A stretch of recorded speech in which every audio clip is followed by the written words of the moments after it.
Welcome to A Drink of Wisdom. With Jay Wise, I'm your host, Cody Ward. Thank you for spending some of your time with us tonight. And as a reminder to all our listeners, besides being on all your favorite podcast platforms, A Drink of Wisdom is also on YouTube, with each show segment available. Head on over, and if you like what you hear, we would appreciate your subscription. Drink's still getting settled into his new house, man, so it's just you and me tonight. What's going on? Yep, about the same. Ready to, get into this great NBA playoff action that we've been witnessing in the old bubble. Let's do it. Let's do it, man. All right, in episode 90, the Clippers start strong, Steve Nash starts a new job, and as predicted by yours truly, Leonard Fournette wasn't unemployed very long. We'll have all the details on his new home and what it means for the upcoming season. But first, we'll start tonight with a look at the Eastern Conference Semifinals series. Both these are well underway already, thanks to some round one sweeps. Boston almost went up 3-0 on the Raptors until OG Anunoby hit a three-point buzzer beater with half a second on the clock, shocking the Celtics and giving Raptors new life, although they are still down 2-1 in the series. Another shocker so far has been the Miami Heat and a commanding 2-0 lead over the favored Bucks. Miami's firing on all cylinders, while Giannis and company are struggling to find their rhythm. So, Jay, let's go ahead and start with the Raptors and Celtics. Big shot, obviously, but can the Raptors build on this and get back in the series? Yeah, so there's two ways you can look at this. On the one hand, the Raptors being down 2-0, this is a spot they've been before. They had this situation last year in the Eastern Conference Semifinals, or Eastern Conference Finals, rather, when they were down 2-0 against the Milwaukee Bucks. They were able to overcome it. So on one hand, you can say, well, they've been here before, and this shot by Anunoby could catapult them to a similar type run.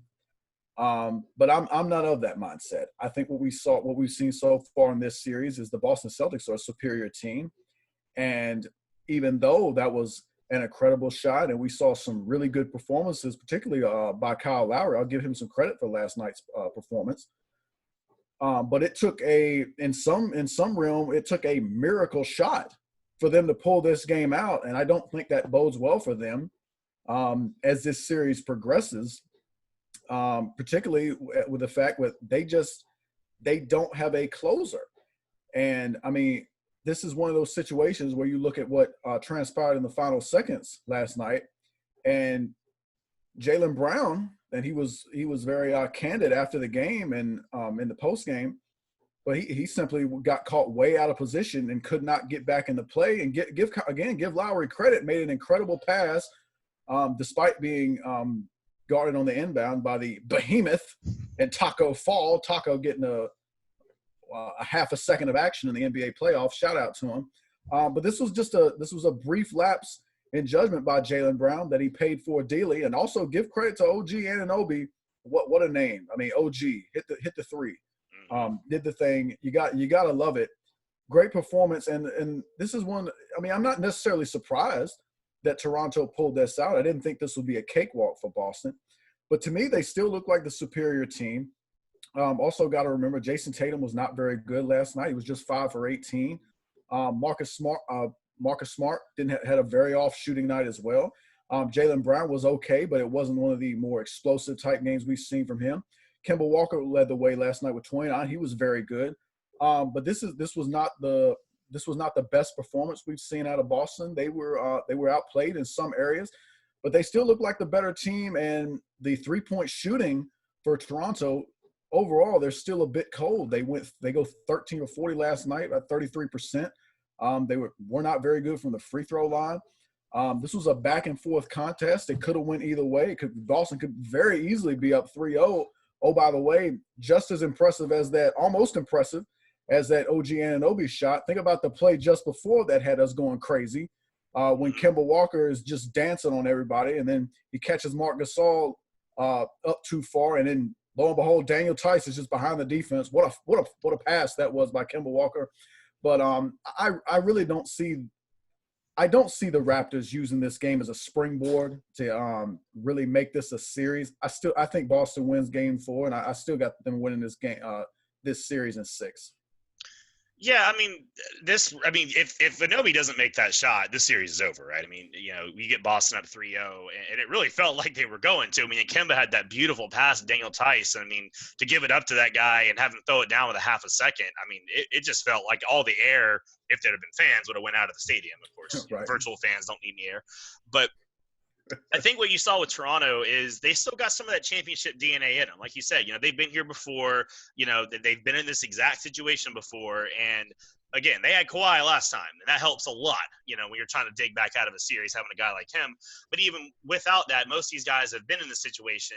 And that pass Lowry threw, man, we got to give him credit too for that pass, because if that's anywhere other than directly in the hands of Anunoby ready to shoot, if he's got to catch that and then pull it back and shoot it, Jaylen Brown almost hit his head on the roof of the gym getting to that ball. And he would have probably blocked it, or just he would have not had enough time, because half a second, you've got to be ready. Like, there's no time for anything else. So yeah, absolutely incredible pass and incredible shot. But there was that miscommunication. Jaylen Brown said it afterwards. He said it was a problem between him and Tatum as far as who had the responsibility there. I think Tatum left to go double team Van Vliet maybe, and Brown should have been more over where he needed to be. So two young guys, making a mistake. It's not something that as some horribly, terrible thing. It's going to happen, especially with your younger players. As far as the series itself goes, the two things, like you said, the Raptors shooting has just been bad. I mean, it's been bad the whole series, and it didn't sink them in this game. But most of the shooting throughout the course of this has been pretty poor. So you have to imagine that's going to get better as they go along. They're eventually going to start shooting the ball better. Like I'm sure, Boston's defense obviously plays into it, but you got to think at least some of this is just them being sort of cold, a little bit of lid on the basket type thing. Pascal Siakam has not really taken that superstar step we were kind of thinking he might. And I think that's really hurt the Raptors, because like you said, they need a closer. They need a guy that can really step up when it's in crunch time. Guys like Kyle Lowry are great for a big course of the game, but he's not always going to be the one that closes it out. And yeah, Nobi hit the one shot, but there's usually more to it than that. Like we saw Jimmy Butler in game one, someone that's going to close out a game for you. So yeah, I think Boston just really has to chalk it up to chance. There's a momentary lapse in, judgment, one off pass, equally nut shot. They've been the better team the whole series. But like you said, Jason Tatum gets a little bit better. We don't get that 2 for 9 from 3. Marcus Smart show up. We can get the 6 for 6 Marcus Smart in the fourth quarter. We get him. I think yeah. At this point, I thought Raptors can win it in 7, but I think Boston is probably going to close this out in 6 or 7. All right, we're going to turn to the other matchup now. Milwaukee in a 2-0 hole against the Miami Heat. What do you think the biggest reason for Milwaukee's struggles are so far? Well, they got to play better. That's my flaming hot take. Thank you for coming to my TED Talk. No, I think a lot of their problems, man, are really self-inflicted, and it's really costing them heavy in the series. Miami is not doing anything like spectacular, right? They're playing very solid, high-effort defense. They're taking care of the ball. They're hitting their open shots, and they're letting Jimmy Butler do his thing and make the right plays, etc. But Milwaukee has to start by cleaning up the turnovers, man. They are turning over the ball at a rate that would actually be dead last in NBA regular season. It has been incredibly sloppy, and they are giving away a lot of points. We know free throws also sunk them in game 1, and they sort of fixed that for game 2. But it's turnovers. It's not making your foul shots all the time, and it's just general execution. The late turnovers, the fouls. I mean, look at how game 2 ended with the foul on Jimmy Butler without any time on the clock. I mean, that's the kind of stuff that can be the difference, and that's not something you can do when you're a team aspiring to win the NBA championship. So it kind of circles back to this whole theme of lack of execution. And now I think also coaching is starting to become a problem. I think that Mike Budenholzer has been outcoached in this series so far.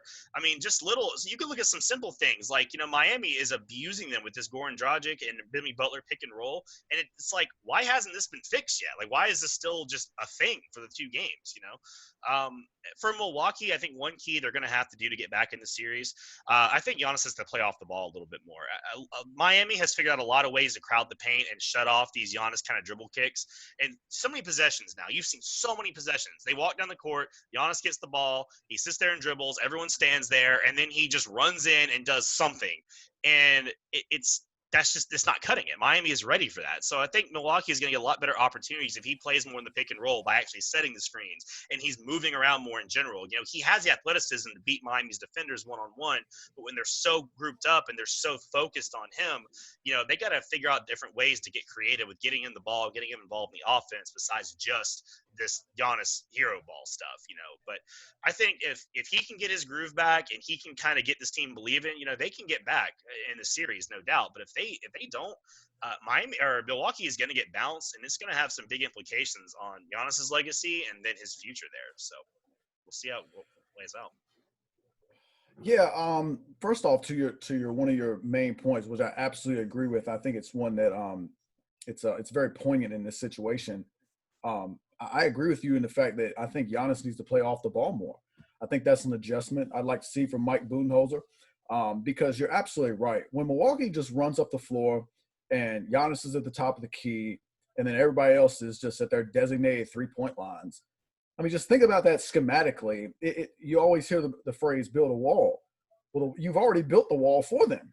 When you position your guys that way. So anytime they play that way, they're making things easy on the Miami Heat defense, and this Miami's a pretty good defensive team, and so yeah, I agree. I think some of the things they should do is run a little side pick and roll, put three guys on perhaps the right side, run side pick and roll on the left with be it Middleton or be it Bledsoe, let Giannis set the screen, and we've seen at times as a roll man, I mean, he's absolutely devastating.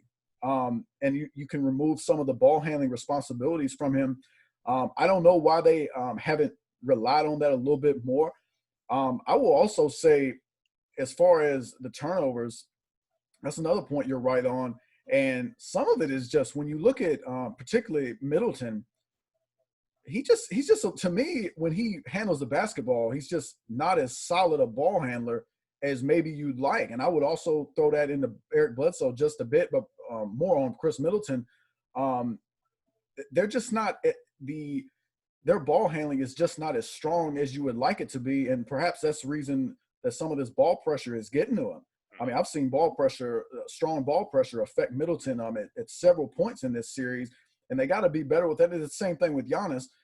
But again, when they set up the offense in what I was describing just a bit earlier, when they build that wall, I mean, you got guys from both sides just anticipating his patented spin move and just ripping at the basketball.